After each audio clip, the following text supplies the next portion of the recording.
Are you interested in understanding GLP-1 medications like Ozempic, Wegovy, or Mounjaro? Then join us on The Plus Sides, Cracking the Obesity Code, the groundbreaking podcast helping people change their lives one episode at a time. The Plus Sides podcast is a disruptor. We're breaking down barriers, smashing stereotypes, and sharing inspiring stories that'll leave you feeling informed and empowered. Join us every week to learn from doctors who are specialists around GLP-1 medications like Ozempic, Wegovy, and Mounjaro. They'll provide you with science and facts to validate these incredible stories. But that's not all. We'll also bring you the voices of the GLP-1 Mounjaro TikTok community, real people who face the challenges of obesity-related diseases and disorders and discovered the incredible plus sides of GLP-1 medications. Our episodes are filled with heartwarming stories, laughter, and moments of triumph. You'll connect with our amazing community members who are reclaiming their health and experiencing their fullest lives. Are you ready to embark on a journey of discovery and empowerment? Tune in to The Plus Sides, Cracking the Obesity Code, and together we'll change the narrative around obesity and end the stigma. Subscribe now on YouTube or your favorite podcast platform and join our incredible community. Let's celebrate the plus sides of life together, because every story deserves to be heard. Every life deserves to shine, and everyone deserves access to expert knowledge and medication. The Plus Sides Podcast. You're not alone. It's not your fault.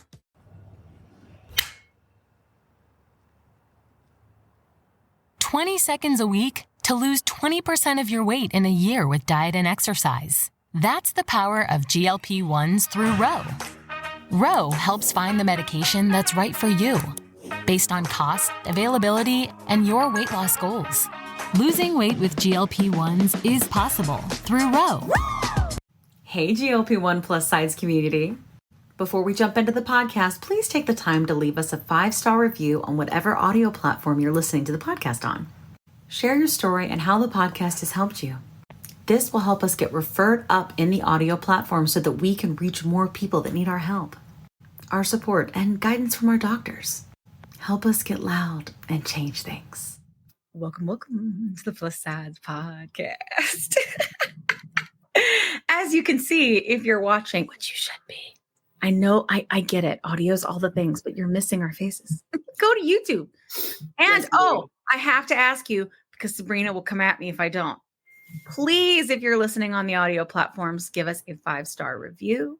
That helps us go up in the charts, which helps us be referred and ranked so that other people who have the disease of obesity and other diseases and disorders, right, and don't know about GLP-1s, and they think that it's their fault and they think that they're alone, they will hear about us and they will come here and they will learn from the doctors and from all of us, and they will get better. So we need you to give us a 5-star review. Okay, go do it now. Yay! Now, and I got to interrupt you for just 1 second because I follow the podcast charts for health and medicine in the United States very closely to see how our podcast on the pen, the weekly dose, is doing. And I got to say, you know what happened this week? The Plus Sides podcast cracked the top 20 in the United States. 19th this week. Yes. Can you feel? I mean, I'm talking about asking your followers to do the advocacy work, because that's what it really is. Every time you give the podcast a 5-star rating and review, every time you give the YouTube video a thumbs up, you're advocating. Because like Kim said, there are people that still think that it's their fault, that they are dealing with obesity, right? So it makes a difference. Let me show you, because I follow this pod charts very closely. I don't know if you can see this, probably not. There it is. But Plus Sides, number 19 in the United States of America in medicine this week. Let me tell you, that you are among some of the largest podcasts in the country when you are in those numbers. So that's amazing. It's amazing. That is fabulous. I love it. 19. Damn. I remember when we were just in like 100. And now we're like, that's crazy. I remember one day, like, I got an email from somebody trying to sell me some shit. And he was like, congratulations on being in the top 2.5% of podcasts globally on Apple. And I'm like, where did you get that information? Yeah. And why am I not making more money? Exactly. Why am I not charging more advertisers? Right. Yes. So kudos. That's awesome. Great. Thanks. Yeah, that's a big deal for us. Damn. Oh, I'm so excited. Sorry if Kitty's in the room. They shouldn't be, by the way. It's Wish I could move a little more, but I'm on carpet. That's what she For what it's worth, On the Pen does really great in Bulgaria. Oh yeah. Bulgaria loves On the Pen. So thank you, Bulgarians. Thanks, Bulgaria. I love that. That's amazing. Fantastic. Yeah, I think I remember seeing something in Ireland. We had some, but I think that was just because we had Dr. McCrawley on. Mm-hmm. And he's Irish. And so, but he was fantastic. That was such a good episode. Yeah, awesome. Anyway, hey guys. Hey girls. So, okay. So I just want to do quick intros. So, tonight we have Sabrina. JT's got to work, all that Delta stuff. I don't know when this is going to air, but Lord. that Delta stuff with the hack and all the things, she'd be a busy girl. So I'm praying for you, JT. Yeah. We're praying for you, JT. Hallelujah. GLP1 evangelist, praying for JT. Hallelujah. But yeah, so we have Sabrina tonight and we have Kat tonight and we also have Dave. I would like to do a round of intros so that you know, in case you're new here, which you might be since we fancy now, number 19 on the shots. Sabrina, who are you? What you do? What you doing? How are you? I'm Sabrina Ramos. You can find me on TikTok at Brina_727. I have type 2 diabetes and obesity. I have been on Mounjaro for 13 months now and am down 76 pounds. And I love the gym. I am a gym enthusiast. Love working out. I love it. Kat, who are you? What you doing? How you doing? Why are you here?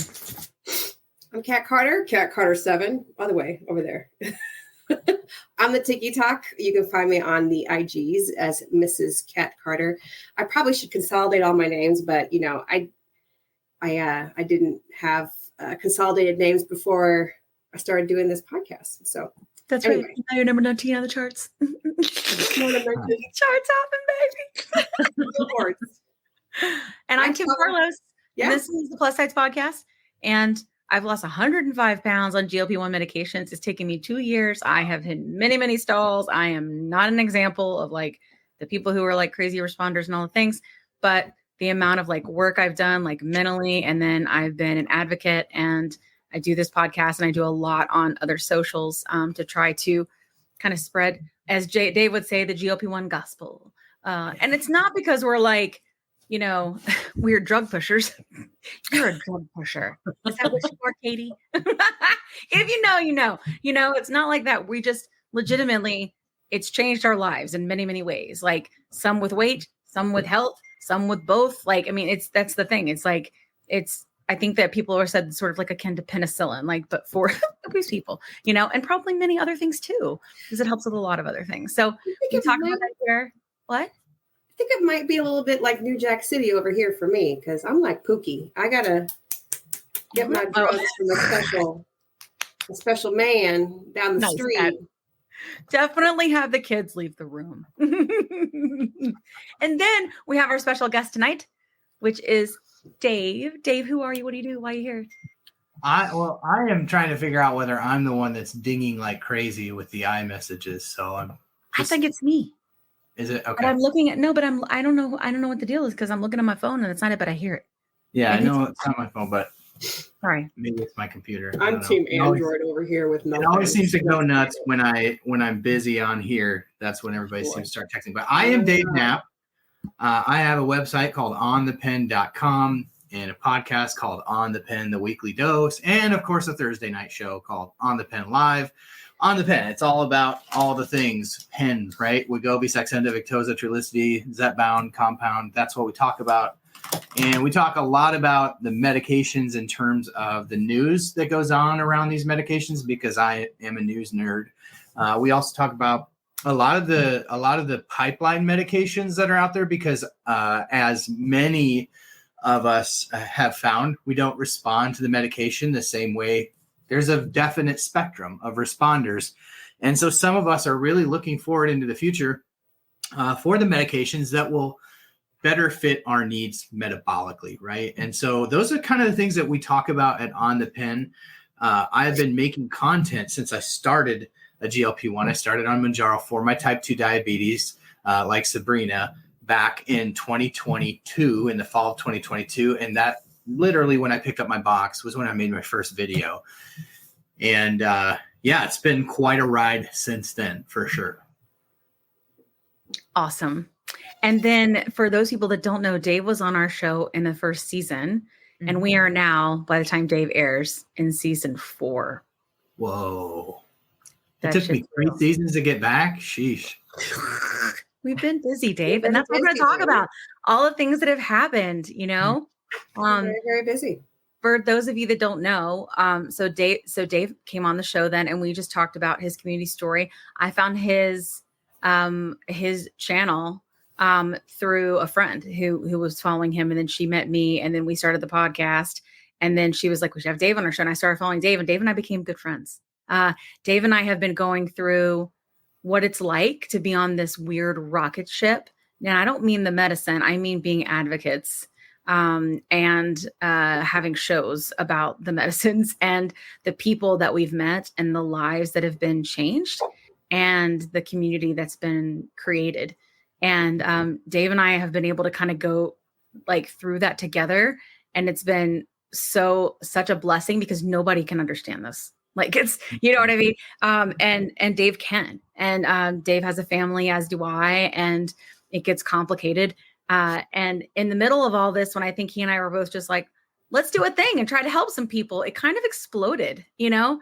And we've had ups and downs and all of those different things in between. But it's been, I feel like I've lived more in this past year and a half than I think I've lived in the past 15 years. Like so much has happened, so many emotions, so much change, good and bad, like roller coaster of all the things. And it's just been incredible and kind of a really big blessing, and a curse. We could talk more about that too. But I would love to know, like we talked, you can give us like sort of like a just a little bit of your story. Cause like, I think it's good. We can probably find some clips too of the episode that you were on in the beginning. But maybe just give us like a little bit of a background of what your journey has been like. And then kind of what's been going on with the show and your advocacy efforts. Yeah, and I will just echo what Kim said. It's been a weird roller coaster. When I was being interviewed the night, my first time on the show, of course, I believe Janine was the conduit at the time. And so I was just kind of learning what you all were doing over on TikTok because I was on YouTube. So like I had no idea there was this great big world of TikTok that was talking about all this stuff. And the night that I came on to interview was the night that the plus size gals found out that Rosie was going to do the podcast. And so that was a really cool moment to be a part of because like I'm sitting here kind of in the background waiting to do this interview with these people I don't really know all that well. And it's like, we got Rosie. And like every bit of crazy as you can imagine. I'm thinking, Rosie O'Donnell? That is amazing. So it's been cool to sort of be along for that part of your journey as well. And I will just echo what Kim said. It's just been a wild ride to this point where now all of a sudden, you know, I don't want to say that I speak for the community because I definitely like this community can speak for themselves. But in some ways, when you're thrust into like, you know, media interviews and you know, on news programs, you do find yourself sort of weighing and measuring what you say against the collective experience that we hear about every single day. Because unlike medical professionals who I think of, especially in terms of PCPs who may be prescribing a GLP-1 here and there and have maybe, I don't know, 30, 40 patients on the medication, we're literally hearing from thousands daily. And so we really do have this sort of unique perspective about what is going on, what the challenges are, and what reality is like for people on these medications. So it's just sort of this weird thing. And like Kim said, I was diagnosed with diabetes in 2021, did a full year of really strict keto because that's what you do when you get diagnosed with diabetes, even though the preceding 20 years of my adult life was a keto yo-yo. It was literally, I would describe my life from about 17 years old to 36 when I was diagnosed with type 2 diabetes as a keto roller coaster. And when keto did not accomplish for me what my doctor wanted it to, there was like surgery. You're going to have surgery. That's your next step. And it wasn't that I was opposed to it, but I definitely have evolved on the idea and the concept of who the right candidate is. But in my mind, the right candidate for bariatric surgery was somebody on my 600-pound life. And so I thought, well, that seems extreme. It seems, all these things go through your head. And he's like, look into it. So I didn't have insurance coverage, but he's like, well, since you don't have insurance coverage, there's these medications. And they're accomplishing hormonally what bariatric surgery is doing, but they're expensive. But since you're diabetic, you can probably get it. And so that was my introduction to Mounjaro. Of course, when I came online, especially again, I was just on YouTube at the time. And I mean that as a user. I was not creating content at the time. And I found a lot of really exciting stories. Like I lost 100 pounds on Ozempic. I lost 100 pounds of Mounjaro. Was still pretty new, but people were losing a tremendous amount of weight already on tirzepatide, even though it was only out as Mounjaro, the diabetes version. Many people were taking it off label. We know that. And we're seeing just such tremendous success. And so I was like, there's a lot of great stories like that. And I hope that's how it shakes out for me. But I am interested in the science. I was very skeptical. In fact, one of the first things I said to my doctor when I was diagnosed with diabetes, he said, what do you want to do? And I said, well, I don't want to take medicine. And he goes, well, you have to eat keto. And so it was just an interesting evolution. And so I didn't want medicine to start with. And so I started to learn everything I could about tirzepatide and semaglutide and incretin hormones and all these things. And as I was learning, I was like, nobody's sharing about this part of it. Certainly somebody might want to hear about it. And so that was sort of the evolution of my content, is I just really started to share the things that I was learning about these medications in the hopes that somebody else would come along who wanted that information also, and it would be easier for them to find and ultimately make a decision that I think for the vast majority of people who take these medications will change their lives for the better. Even if you're not a super responder like me. Not that I am a super responder, but even if you're like me and not a super responder, they're just doing wonders in other ways, and like Kat as well. So that was sort of the quick Cliff's Notes version of what got me to GLP-1 medications and then ultimately to content creation. Of course, I always tell people, they're like, well, how'd you get all these followers? And the reality is I sort of caught lightning in a bottle with this thing right here. This was the OG Mounjaro savings card. And there was all sorts of changes to this thing. It made it very complicated for people who tried to be on these medications. And ultimately what happened is I just started really following the changes, making videos about the card and helping people navigate that process. And so that really was a catalyst for some real growth on the YouTube channel. And then from there, a lot of the content became about navigating insurance, your PBMs, prior authorizations, all that stuff. And it's like we're in this weird cycle where it's like all of it is needed again. So a lot of the content that I made when I first came onto YouTube is getting a lot of clicks because there's so many more people coming into the GLP-1 space. And we could talk a little bit about some of the other things that have happened. There have been a lot of exciting things that have happened, but all of it has sort of led to having this voice within the community that I don't know that I ever set out to have. But now that I have it, it's sort of like, how do I steward this well? And how do I use my platform to help people in a way that I can leverage the gifts and talents and abilities that God has given me? And so that's really what On the Pen has been all about. Yeah, I love it. I mean, Sabrina was a fan of On the Pen too. Sabrina, I don't know if you learned about the podcast from On the Pen, but somehow you ended up coming and now helping with the podcast. How did you come about that, Sabrina? So I actually found Dave from your podcast, from the Plus Side podcast. Oh, so, yeah, that's cool. When I first heard Dave's, because it was season 1, and so when I first heard Dave's episode, I was like, love him. So then I started following him on YouTube, and I consumed his content. I am a huge, huge, huge fan of his. That's awesome. Dave, you were saying a few things like that really resonated with me, particularly the savings card.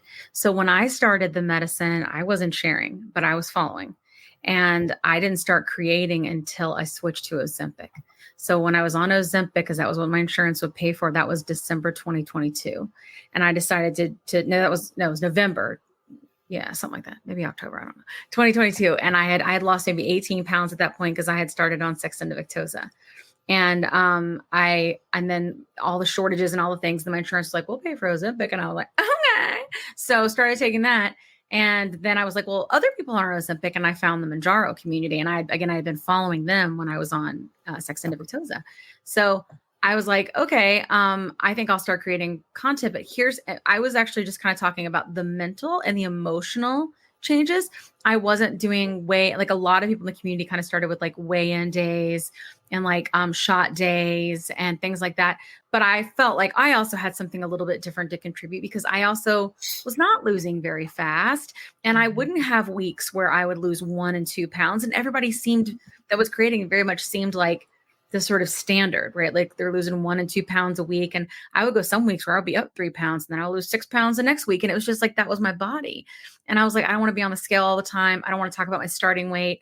And so then one day the savings card changed from Mounjaro people because the Mounjaro community was very accepting for all of us that were not on it. We kind of just became the GLP1 community. It was slow, but it was like hashtag Mounjaro journey was like the thing, And so then I remember that I made this one video, and it was the video I got the most interest in ever. And I was just like, I work in product marketing for security startups, and it's my expertise. I'm a go-to-market strategist, right?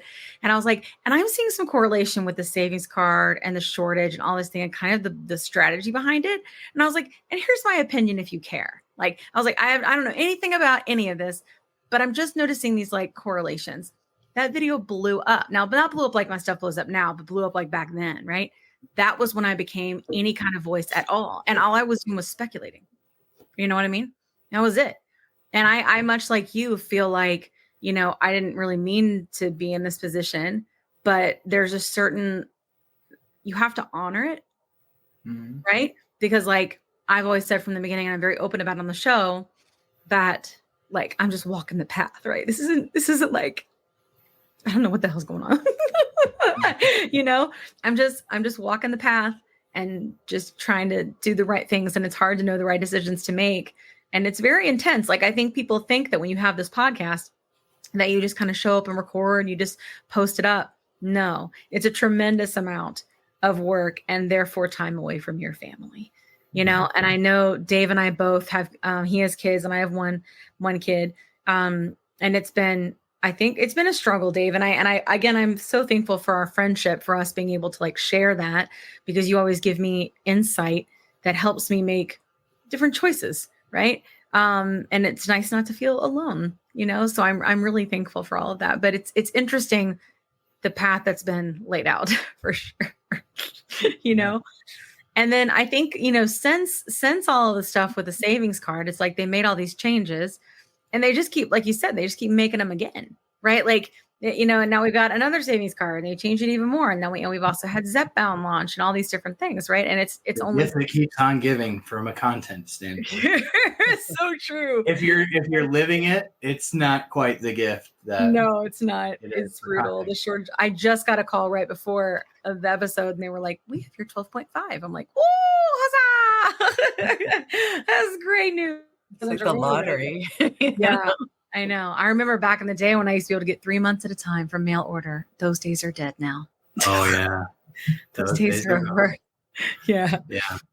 Anyway, so tell us a little bit about, since you've been on the show, some things that have happened with you in becoming a content. Obviously, you've gotten on TikTok. And how many followers are you at there now? Because you had nothing when you were on before, and we got Rosie. Yeah. That was an interesting journey. before I get to that, one of the things that I want to just build on what you're saying about sort of being thrust into this position and not really, asking for it, but just like finding yourself there. Kind of one of the coolest things I think about being a content creator and having sort of the unique platforms that you and I do, both where we both kind of have a show, we both are able to help people tell their journeys. I think people finding their voices, like new content creators coming along and going, if they're doing that, I can do that too. And I think of like the thing that Sabrina has going. I never know which way to point. The thing that Sabrina has going over on TikTok with her Friday nights, that she has all that panel and just all sorts of people giving their voice. Like just a cool thing to have been like accidentally like sort of a trailblazer in creating content within this community, because they're like we were talking on before we came live, there's so many now. And now it's almost like there's so many that I would love to have on my show, but then you're like, the way you do it is better. Like you usually have like a community voice on every show and then an expert on it. And that's a really good format for me. It's hard enough for me to get like one guest locked down for the week, right? I think just before the show, I was like, Kim, can you do Thursday? The person I was going to have on Thursday. And we were trying to figure it out. You're like, yeah, no problem. But, like there's too many to even have on the show now. So now it's like, okay, I gotta like who's out there. And so anyway, that's a cool part of this journey. So I did go to TikTok shortly after or around the time that I came on the Plus. I think it was around the time because when I went over there, Kim's like, hey, here's Dave. He does really cool stuff. And I'd come into your lives and you'd follow Dave, blah, blah, blah. And we got to 1,000 really quick. I think right now it's somewhere around 33,000 followers on TikTok, which even now, like, it sounds like a real, what's that, Kat? I think that's amazing. It's a crazy to think about the numbers. Like even I remember even hitting 5,000, and 5,000 is a huge number. Like you think about like a room full of 5,000 people, like that's a ton of people. And so, I mean, that's really the amazing thing about TikTok is you go on there and your voice there's so many people there. Your voice, your story, what you had to say is going to resonate with a lot of people. And that's really the beauty of TikTok is just the volume of people there. Like you can go there, and if you have the guts and the audacity to share your story, it's going to resonate, and that's going to be good for you, and it's going to be good for other people. And Sabrina, I think you've really tapped into that with the lives that you do. So yeah, and I think like more than maybe the numbers on TikTok, I think what's been most amazing is the opportunities that it's opened for On the Pen because of the mass amounts of people. I think the connections with Madison over at Bloomberg, like when I was really pushing my content on Eli Lilly to release single dose vials, which they still need to do, Eli Lilly, it's absolutely shameful. It's absolutely shameful that there's a pressure release valve and you're not using it. But, to find members of the media who I wouldn't have found other than through TikTok, or wouldn't have found me than other through TikTok, members of the media that are willing to amplify that voice. And now there are millions and millions of people who have heard the calls to Eli Lilly. There's been, hundreds of articles shared about the shortages that like just finished up an interview with Fortune magazine last week that'll be coming out. I'm super excited about that one because this is a huge deal. And so now all of a sudden you find yourself thrust into this, I don't want to say spotlight because it's very niche to our community, right? But an opportunity to amplify the message from the community that's like, hey, like I had to call 50 pharmacies to find my medication, but I finally found it. Or you hear these crazy stories like I drove 350 miles both ways in a snowstorm to get my medicine. And like, these are real people. And it's like so easy to lose sight of that when there's just these, like, you can get hundreds or thousands of comments on a video. And it's like very easy to lose track of the fact that these are real people with real lives going through real stuff. And so being able to like sort of carry that message of advocacy, and I think your form of advocacy and my form of advocacy look very different sometimes, but like both are needed. And so to be able to carry that message to the media, I think has been like one of the most exciting and unexpected parts of this journey for me personally, and something that I really, really effort to steward and take care of well, because it's a big deal. It's so true. I mean, like I'll tell you candidly, like I assume that because basically every piece of content that I've made for this podcast, I talk about how the media has got it wrong, that the media never wants to talk to me. Like Madison and Right. Bloomberg was the exception that she did.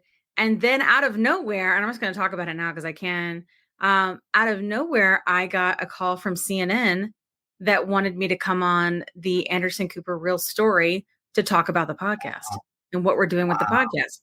And then basically like, I was like, oh my God, like they're not, because I do think too, a lot of times, at least with the females in the media, frankly, the ones that get interviewed and talk about anything, it's the most dramatic because that's what they want for the most part, the media, right? The most sensationalized. They want someone who was looked at be very stereotypically fat and now is very stereotypically skinny. And those are the ones that they usually interview. I don't look like that. That's not my journey. That's not my life. That's not my body, you know? And so often I don't think people want to talk about the work that we do here because it's very positive, right? And it's a shame, but I thought, oh, this would be the opportunity. But even then, they still came back to me a month or so later and were like, we're going a different direction. And I was like, what? I mean, they did a phone interview with me and everything. And I thought, this will be it. And this will be the thing that blows the podcast up, right? People knowing about what we're doing. And it didn't happen. And it's just sort of like, so I haven't had that opportunity. And truthfully, I feel the same way. I've always felt the media, they're getting it wrong. I feel like Madison's the only one that's gotten it right, you know? And it's frustrating. And I told Madison when I met her, I was like, I no offense, but you guys have been getting it wrong a really long time. Like, get it together. But she does a wonderful job, you know? Yeah. But she's also coming in much later, right? Where there's more knowledge and more things and more creators. And she was very honest when I talked to her. She was like, legitimately, the people and the community in TikTok, they are driving the conversation. Mm-hmm. Like we are in the driver's seat, right? And that's because of all the people that show up and share their voices, you know? And I have said from the beginning, more voices equals good. And I know there have been times where people have said things like, oh, but that's competition for the podcast. No, because my goal for the podcast is to help people. So why would I ever be concerned that there are more people talking about what I want to change? Because it's going to take everyone. I remember like several quarters ago, there was an Eli Lilly Savings call and I tuned in. The Q&A is always the best. And at the end, he said, how are you going to get on formularies, basically, to the guy, right? And the guy said, it's going to take the voices of the people with obesity. Because it is, right? We have to fight the insurance companies. We have to make content. We have to get loud so we can change things. And it's in our hands. And so basically what I do on the podcast, because this is how I kind of got around it, I just try to find celebrities and public figures to come on because those are usually big names that help, like with Rosie, for example, that help kind of push these things through. I mean, I'm telling you, Bravo is like my new favorite thing, like getting people on from Bravo. Like, let's do this because it gives the juice to the podcast so that people hear about it and learn about it. It was I really hope, Dave, that you'll be able to go to a meetup soon because it was very hard. I say hard, but when I would talk to people and they were so moved and telling me how I've changed their life. Like those are the words, right? And like, I certainly don't feel worthy of that at all. I just feel like I kind of bring people together and we talk about things. You know what I'm saying? Like I do the same thing that I feel like a lot of people do. You know, I just happen to have a marketing background. So I just do it a little different, you know? But I think that it is very sobering to hear people say that, you know? And it was nice to have John there as my husband and have people say that to him and him to hear people say that to me, because it's been quite the sacrifice for him, you know, and quite the sacrifice for my son. Because I work a full-time job and I can't do it all. I just can't. And I try to do things with TikTok Shop. And when people give me a hard time about that, I'm like, you have no idea. Like, you know, and I think that it's people don't realize that giving a voice to the community it's very important. And I don't know if it will ever end. I hope years from now we'll look back and go, we did the thing and the thing happened and now there's access for all, right? I don't know though, because I feel like it took a really long time for that to happen with gastric bypass. You know what I mean? I feel like that was 10 years, 20 years, like at least. And there was no social media then. So I don't know, maybe we can kind of move things forward a little bit more. But it's interesting what you said about speak for the community and have these different perspectives.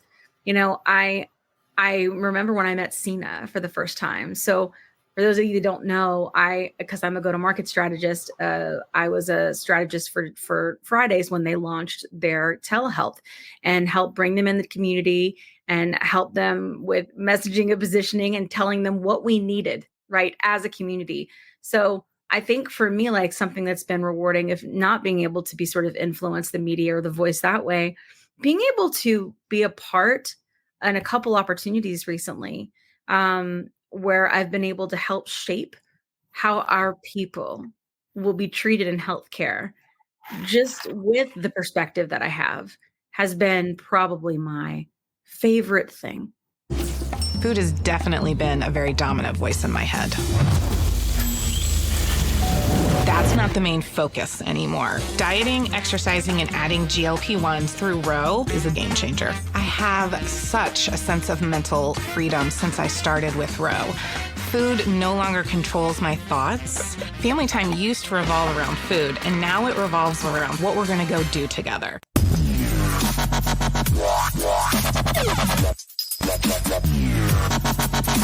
I'm Dave Knapp, man on the Mounjaro. That's why I'm here. Big news for semaglutide. I'm the most elusive of all the doses. So I have a couple theories, and I'm interested to hear yours. The first, who likes my Karnak hat? Jokes about tirzepatide. You are on the pen. You know, just being able to say, this is what we need, right? Quit trying to solve for problems we don't have, right? Like, and for Sina, for example, when I met him, I said, are you going to have mental health services? And he was like, I don't know, I hope so. And now he does, you know, and like connecting him with people in the community. Now, Dr. Joy is with him and Sherry is with him. He's got movement coaches and all these different things. And it's not because I did anything special. Do you know what I'm saying? It's just because I was put in a position where I could have the conversation, you know? Mm-hmm. And so I remember when I met him, I said, this is going to sound really cheesy. And I don't know how else to say it, but I'm like the Lorax, I speak for the trees. You know what I mean? Like, that's what it's like, right? And like you said, they can speak for themselves. But the truth is, though, Dave, is they can't always speak for themselves. Do you know what I mean? Like, if you think about the amount of creators that are on TikTok that are in GLP, it's maybe a few hundred, right? There are not tens of thousands. There are not. And I think a lot of that has to do with, you know, the stigma and the stuff that, you know, and shame and judgment and bias and all the things that we deal with as people living in bigger bodies with obesity in this country, you know? In addition to fearing to being banned by TikTok. In addition to that, yeah. Not to mention, right, like all the discrimination that we get on apps where they don't even like us to hashtag the name of the medicine. Like, we are not doing that. Like, we are, you know, it's like, they're just things like that. It's been, but I think that's for me, like, that's something that's been really cool. And I didn't realize it until you described what's it meant to you, you know? So you do your thing, I'll do my thing, and we'll advocate in between. That's how we'll work it out. Absolutely. Well, Sabrina's Friday Night Live. So for people that don't know, if you're not on TikTok, you need to, and you need to follow Sabrina. Sabrina, why don't you tell us a little bit about how it got started, you know, and, you know, sure, what you do there and maybe what's come from it. Like, who's come to you and said, I say Sabrina things now, you know? Yeah. So I host a GLP-1 panel every Friday night at 7 p.m. Central on TikTok, and we have guests from the community come up.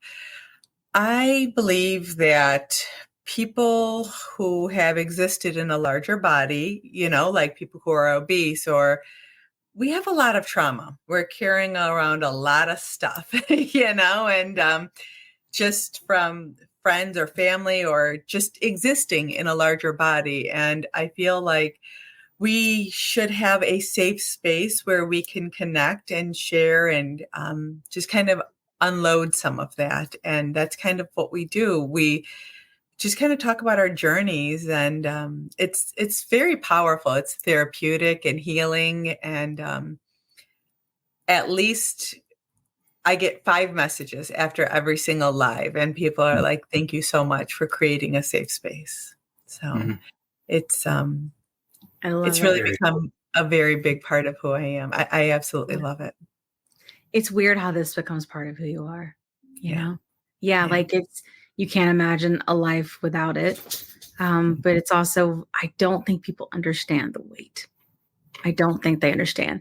Not the weight in a negative way, but ultimately you cannot spend this much time creating the content, not just creating it, but the emotional like gravity, right? Of talking about chronic diseases and pain and shame and trauma as much as we do, because we're trying to shed light on it. And that amount of emotional turmoil, it's a lot, you know? And again, like no one's complaining, right? Like I don't think any of us are, Right. but ultimately, as we grow, we have to make different choices about where we put our time, right? It is heavy. It's heavy. It is heavy. I mean, ultimately it is time away from your family. It is time away from other things you used to do, you know, and, you know, we're not going to stop, you know, and like Dave and I were talking recently, because I call him a lot when I'm like, you know, and he said, you know, I understand where you are, and listened. And then he was like, ultimately, Kim, like the podcast and what you do is the work of your life. You're not going to walk away from it. And I'm not, right? Like it's true, right? Everything else will, other than my family, right, will go, you know, and I'll have to continue to make those choices as the podcast gets bigger and as my following or whatever gets bigger, you know, and it's a lot because I don't know what to do. I probably should sit with some prayer for a while, to be honest. Yeah, I think one of the things that when we were talking, you know, when we look back on our life in 10, 15, 20 years, I think we will find this part of our life to be a part of our life where we found a great deal of meaning and purpose, because I feel, and not to get too cheesy or preachy about it, but like in some ways it feels like a calling. You know, you have a certain gift set, and you and I have a very similar background, not completely apples to apples, but marketing, sales, and to be able to leverage those talents and gifts to be able to sort of build community around a topic that is extremely loaded with so much baggage and emotion. And like you said, that can be draining. I think where the journey gets really personal to me is, and you touched on it, is the personal sacrifices that you make to do it. I was just telling somebody, like, one of the things that I'm pretty in tune with, you know, my strengths and weaknesses as a person. One of my weaknesses as a person is that I have really, in many areas of my life, lacked discipline, like a commitment to do the hard thing, right? I feel like I put a great deal of effort and energy into making life easier. And that is definitely like something that I would say is a personality flaw of mine. But one thing that I've been extremely dedicated to and extremely committed to is my Thursday night show. We've done 73 episodes now of that, which is just about as many weeks as I've been doing this.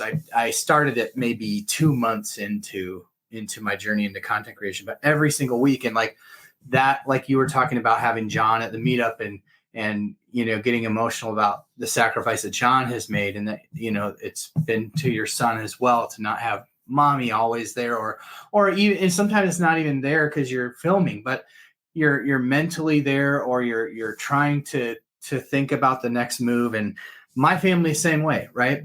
So when you think about like this personal sacrifices that you have made to build the community, I think that is where you go, this is not something that I can ever walk away from. And, you know, just a little bit about my own, like in the last year, I've switched from a job that I was at for 10 years that I was very, very good at, and made it a really good living for a guy. Listen, for a guy who didn't go to college and a guy who didn't have MD after his name, only pretend endocrinologist now.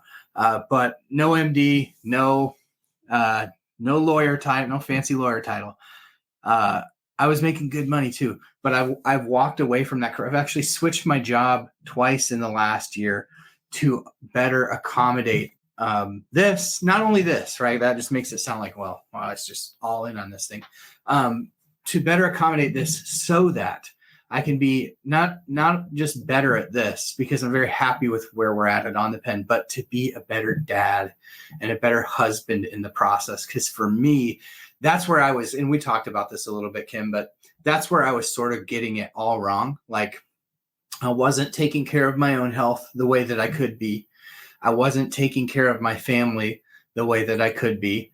And something had to change, right? And so initially that was the first job. And then when that job started to be a sitting in a car all day, every day, I knew for myself to be here for my family, it had to change again. And so like, I think that's the part of like, if there was a part of like content creation in this space that I would, try to help people wrap their head around when they watch a video, a lot of times you get like, hey, the audio was a little bit off, or you should do this with your lighting, or you should do that. And like, that's all constructive and can be helpful. But, it just goes to show you that like what you don't know about the content that I put out is this 86 things that I was doing before it so that I could just have a little bit of space to do this, And so I think when you think about like doing this, like there's a great deal of personal sacrifice that goes into it. And so I think that's why it does get so deeply personal when we talk about this. And it's a weird topic to talk about, honestly, because some people will understand and some people will be like, well, this is just creators talking and whatever. But it is a deeply personal journey to have been sort of building up our respective communities. Yeah, it really is. And I think that even the smallest creator for sure has experienced it, right? And when I say smallest, I am only talking about followings, right? And that's it. Like every creator, every voice matters. Every voice matters. Right. And there are plenty of creators that have very small followings that have been in articles in the media and all of that. Like it doesn't have to be, it's not like large creator palooza. Do you know what I'm saying? Like there's plenty of opportunity for anyone to come to TikTok or anyone to go to IG, especially IG right now, and just make the content. You know what I'm saying? Yeah. Like it's, and just share. Like there's so much power in it, for yourself emotionally, and what the journey is like and for the connection with the community. I will say like, and we haven't really talked a lot about it on the podcast, but, TikTok changed their guidelines and you and I were pretty heavily suppressed right before they changed them. I feel like it let up for you. And I got so shook by it because like I was getting like 0 views and getting locked in jail. And I was like, I can't lose the account. It's how I do shop, which at the time before I had advertisers was helping fund the podcast, how I justify the time away from my family. It's how I, all of these different things. I couldn't lose that. And TikTok said that, we couldn't talk about weight loss meds anymore. None of us are fucking talking about weight loss meds. Well, maybe some people are, but we're not, and we tried, right? We tried to communicate with them. We tried to get in the media. We tried to do everything we could, but ultimately their answer back to us was never anything other than to quote the fucking guidelines. Right. And the problem is like, I stopped sharing. Right. So being me, I went and made another account and I started going live on that account. And that account is 6,000, 7,000 something at this point, and that was in like what, June or something? Wait, May. Yeah. So, and that's where we're all. And all it is because I got to 1,000 with people following me that I'm close to. And then I started going live and our lives exploded. And I swear the reason that the lives are so huge right now is because they won't let us make fucking content. Right? Because we have to change how we say things. We can't hashtag the names of the medicines anymore. We can't hashtag. I mean, some people can hashtag the compound version. Some people get away with it. I can't get away with it. I can't hashtag anything like that. I can hashtag type 2 diabetes, PCOS. I can hashtag obesity as a disease, and that's about it. And that's it. Those are the things that I can actually like get away with doing. And that's all I put on my content, because if I do anything else, it's hard because you can't, like Dave and I know, because we're marketing, like you need to make it searchable or else it doesn't do anybody any good. But now the lives, they just throw you right up in there. So it's weird. It's like they care more about that. But the other day, personally, I got very upset. I had a very bad experience with a gyno when I went to get a yearly, and he talked to me about my weight. It was a very bad experience.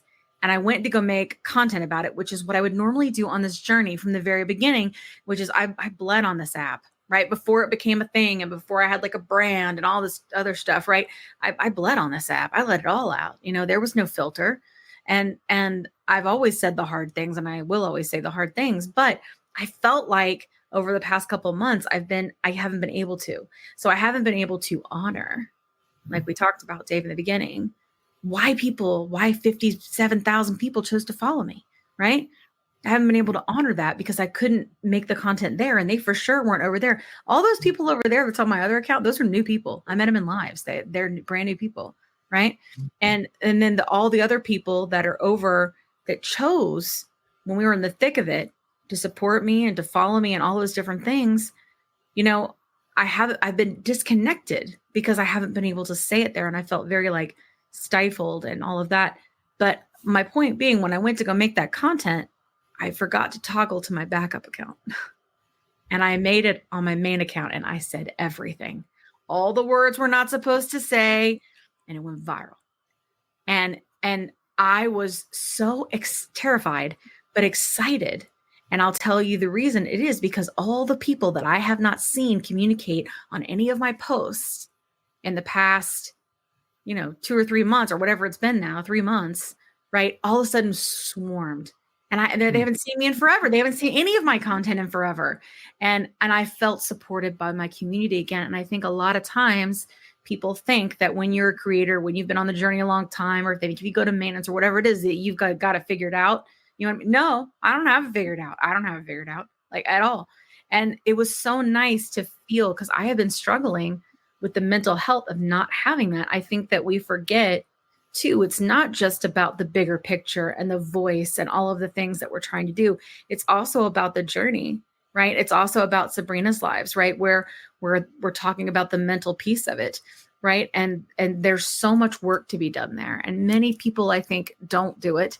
And I think a lot of the reason that is because there's a really bad issue, right, with mental health support and having enough providers and having, affordable care and stuff for mental health support on this. And I also think it's a weird ass journey. Like, there's not a lot of, that's what's great about Dr. Joy is she has obesity. So she kind of understands all of the unwinding that she had to do. And so she's able to kind of unwind it with us, which is great that she's with Fridays. But I think I'm like run off of the mouth now. But my point being, I think that the journey is important for like the bigger picture, but the fact of being connected with the community, that is like one of the tools, right, in the toolkit with the medicine, right, is being able to feel like you were side by side with people every day and you're making content, and the connection and the amount of people coming in and going, oh, I felt like that.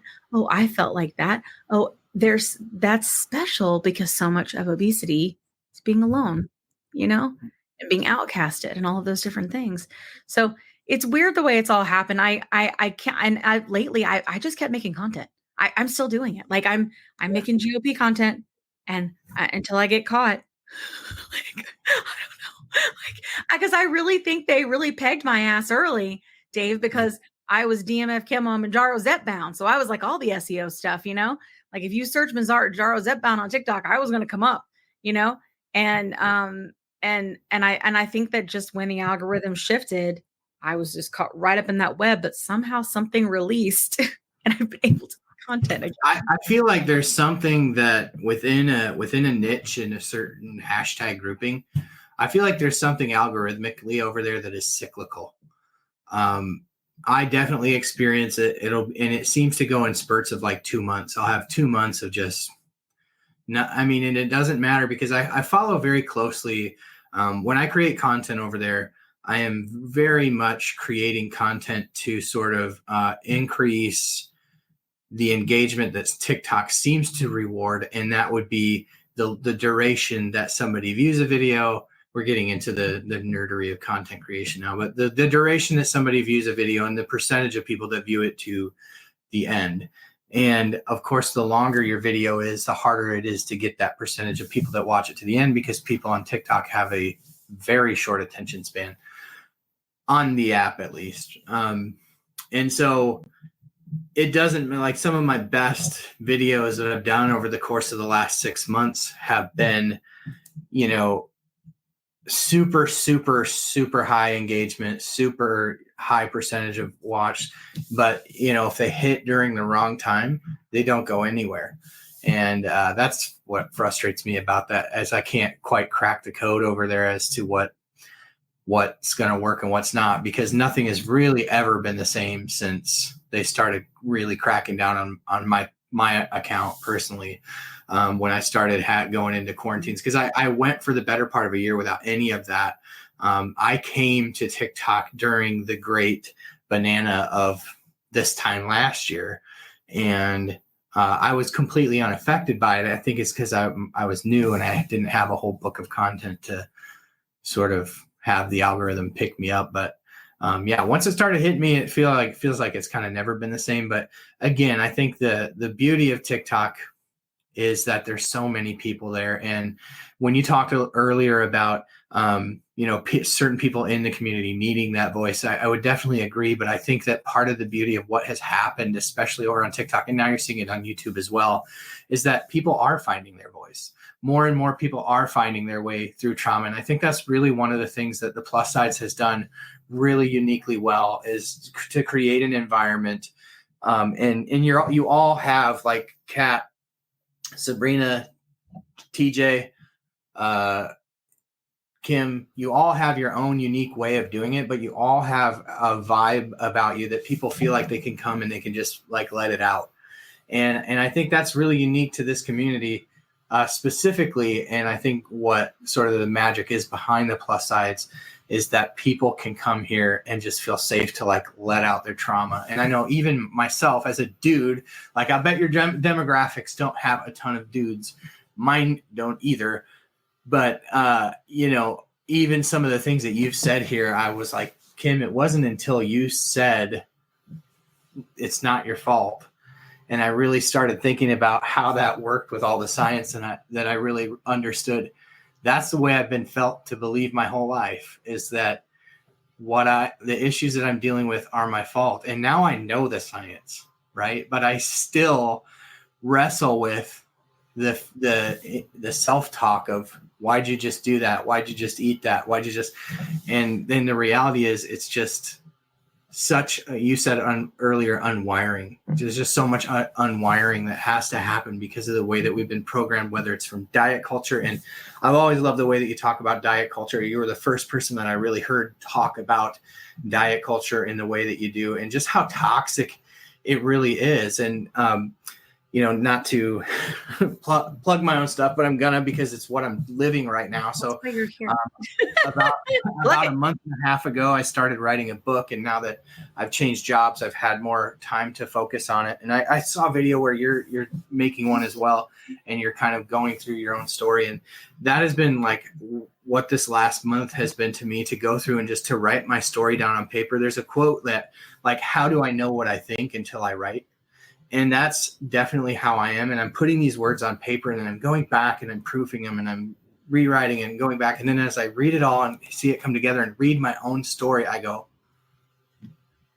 it's no wonder that I think the way that I do.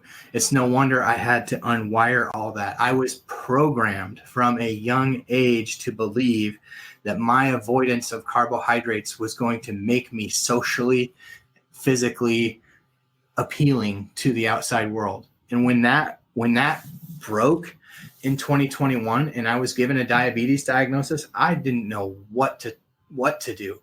And now that I'm 2 years into this journey, and I still haven't cracked the code on what it's going to take for me to get healed, at least I can look back and go, I've found friends, I've found community, and I've found other people who understand that this disease is a spectrum, and there's no easy answers for anybody. And again, like I said earlier, that's why I get so excited for the future of obesity medicine.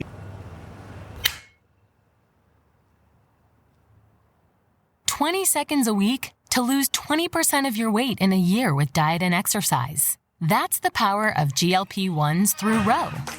Ro helps find the medication that's right for you, based on cost, availability, and your weight loss goals. Losing weight with GLP-1s is possible through Ro.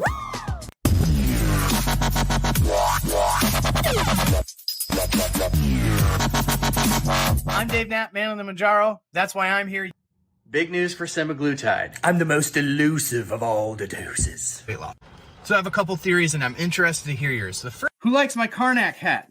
Jokes about tirzepatide. You are on the pen.